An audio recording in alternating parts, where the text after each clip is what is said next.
Hello everyone, आप सभी का स्वागत है हमारे अपने चैनल इंजीनियर्स की कक्षा में। और आज के लेक्चर में हम देखने जा रहे हैं जो हमारा टॉपिक है डीसी पैरेलल सर्किट। ये बेसिकली डीसी सर्किट का ही टाइप है। जो प्रीवियस लेक्चर में हमने डीसी सीरीज सर्किट के बारे में जाना था कि वो क्या होते हैं, उसका इंट्रोडक्शन हमने देखा था कि उसकी वर्किंग कैसे होती है, उसके हमने न्यूमेरिकल भी सॉल्व किए थे। आज के लेक्चर में हम डीसी पैरेलल सर्किट के बारे में जानेंगे। तो ये क्या होता है, सबसे पहले ये देखते हैं। तो इसकी डिफिनेशन है, when one end to each register is joined to a common point and to the other end of each resistance is joined to another common point. मतलब इसमें ये होता है, इसकी डिफिनेशन के हिसाब से, कि जो हमारा एक पॉइंट से जो अनदर सेकंड पॉइंट होता है उसके बीच में हम करंट को फ्लो कराते हैं। तो उस करंट को हम चाहें तो कई डायरेक्शन में मूव कर सकते हैं। जैसे एक करंट, जैसे हम ये डायरेक्शन से जा रही है और इसको हम चाहें तो कई डायरेक्शन में मूव करा सकते हैं। एक ही करंट को कई डायरेक्शन पे मूव करा सकते हैं। वही बताया गया है common point, so that there so many paths. वही इसमें देखो, मैनी पाथ्स में हम डिवाइड कर सकते हैं for current flow and the numbers of resistance it is called parallel circuit, जो कि फिगर में भी दिखाया गया है। जो हमारा सर्किट है, देखिए इसमें एक वोल्टेज है जिसमें हम एक आई करंट को फ्लो करा रहे हैं, जिसमें ये करंट ए पॉइंट से कई तीन डायरेक्शन पे हम इस करंट को मूव करा रहे हैं। जिसमें पहली करंट हमारी I1, I2 और I3 है। इसमें हम R1, R2 और R3 तीन तरह के रजिस्टर का उपयोग कर रहे हैं, जो कि सेम एनर्जी को कंज्यूम कर रहे हैं। इसका भी डेरिवेशन हम ड्राइव करके देखेंगे, जो हमारे सीरीज सर्किट में सॉल्व होता था, जैसे ओम्स के लॉ के हिसाब से। अकॉर्डिंग टू ओम्स लॉ, हमारा ओम्स लॉ क्या होता है, V is equal to I R होता है, जिसमें हमारी मानिए आई की वैल्यू हम V अपॉन आर भी लिख सकते हैं। जैसे इसको हम I1 मान लिया, R1 को R1 रजिस्टर मान लिया, वैसे ही I2 is equal to V upon R2। क्योंकि इसमें पैरेलल सर्किट में हम करंट को मतलब कई सारे पाथ में डिवाइड करते हैं। कि मतलब डिवाइड करते हैं, क्या मतलब है कि तीन टाइप के पाथ में फ्लो करा रहे हैं, कि जैसे एक करंट को तीन डायरेक्शन में मूव करा रहे हैं। तो जैसे I3 हो गया, और ये तीन तरीके के ही नहीं, मतलब कई डायरेक्शन में आप मूव करा सकते हैं, कि ज़रूरी नहीं है कि तीन डायरेक्शन में ही मूव कराएं। I3 हमारी V अपॉन R3। अब जैसे I is equal to I1 plus I2 plus I3। अब इसमें हम अपनी वैल्यू पुट करेंगे। I1 की जगह पे V अपॉन R1, I2 की जगह में V अपॉन R2, I3 की जगह पे V अपॉन R3। इसमें हम V की वैल्यू को कॉमन निकाल लेंगे, जिसमें 1 upon R1 plus 1 upon R2 plus 1 upon R3 बचेगा।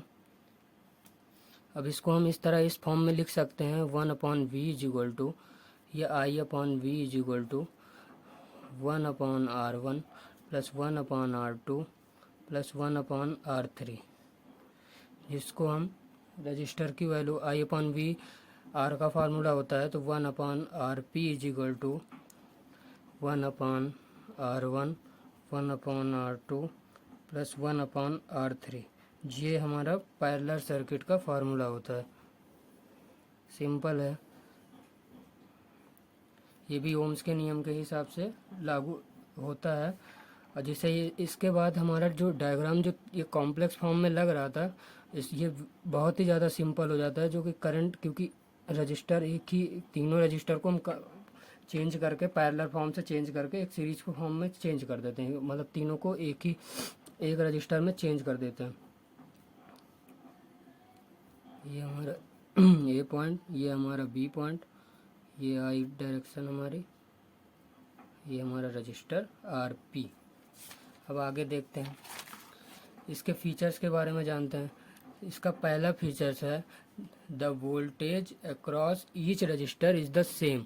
जो इसमें हमारे तीन टाइप के तीन रजिस्टर लगे हुए थे, R1 R2 R3 में, जो हमारी वोल्टेज की वैल्यू है वो तीनों में ही सेम होती है, इसमें कोई चेंजेस नहीं होते हैं।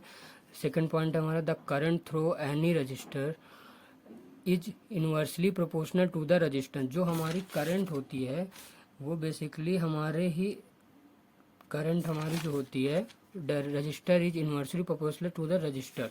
जो करंट होती है वो डायरेक्टली प्रोपोर्शनल होती है रजिस्टर के। ये भी पॉइंट हम नोट कर लेंगे, इस पर स्टार भी मार्क कर लीजिए क्योंकि ये इम्पोर्टेंट पॉइंट है। नेक्स्ट पॉइंट है the total current in the circuit is equal to the sum of current in the parallel branches. इसमें पॉइंट में बोला गया है जो टोटल करंट है हमारी वो इक्वल होती है सम ऑफ करंट के। जो हमारी जो करंट है वो इक्वल होती है सम ऑफ करंट के, जो मेन करंट जो भी, क्योंकि इन्हीं का तो पार्ट है जो 3 टाइप में डिवाइड किया गया है। 3 टाइप के बोले हैं, 3 पार्ट में डिवाइड किया गया है। नेक्स्ट पॉइंट है हमारा the number of parallel branches is increase the total resistance of the circuit is decrease. इसमें बताएगा जो जो पैरेलल ब्रांचेस हैं हमारी इंक्रीज, इनको पहले जितनी ब्रांचें हम मतलब लगाते जाएंगे, जैसे 3 है 4 या 5 ब्रांचेस हम लगाते जाएंगे तो हमारे जो रजिस्टर की वैल्यू होती है, मतलब उसकी जो फ्रिक्वेंसी होती है वो बेसिकली कम होती चली जाती है। क्योंकि पहले जो पूरे पूरे फोर्स से करंट जा रही थी, अब उसको 3 डायरेक्शन में हम मूव करा रहे हैं तो उसमें थोड़ा तो फर्क आ ही जाएगा। तो उससे रजिस्टर की जो वैल्यू होती है, जो फ्रिक्वेंसी होती है वो कम हो जाती है। लास्ट पॉइंट है हमारा the total power dissipated in the circuit is equal to the sum of power of dissipated. इसमें बताया गया है जो इक्वल, ये बेसिकली जो हमने फार्मूला निकाला था, जो हमारे सारे रजिस्टर हैं लास्ट में इनकी वैल्यू इक्वल हो जाती है, इक्वली होती है, जिसको कंप्रेस करके या इनको ऐड करके पैरेलल फॉर्म में निकाल के हम एक फॉर्म में रजिस्टर में लिख सकते हैं।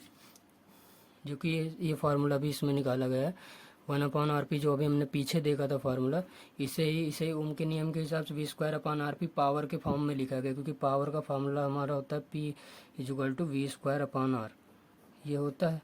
तो इसी फॉर्म में लिख के हमारे जो पावर की वैल्यू होती है वो इक्वल होती है। अब इस पैरेलल सर्किट का एडवांटेज क्या है, तो इसका बेसिकली एक मेन एडवांटेज है, if a break occur in any one of the branch circuit it will have no effect on other branch circuit.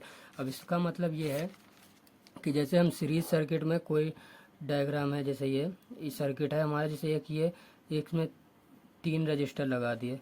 अब इसमें अगर कोई करंट वोल्टेज एक लगा हुआ है, इसमें अगर हमारा पावर या सर्किट मतलब ख़राब होता है या शॉर्ट सर्किट होता है तो इसमें हमारे पूरे सर्किट की करंट 0 हो जाती है, जिससे शॉर्ट सर्किट वगैरह भी होता है। लेकिन पैरेलल सर्किट में एडवांटेज ये है कि इसमें हमारा अगर एक तरफ की करंट की वैल्यू 0 होती है या ख़राब होती है तो मगर इससे हमारा दो जो अन्य रजिस्टर लगे हुए हैं जिसमें करंट फ्लो हो रही है उसमें कोई भी इफेक्ट नहीं होता है।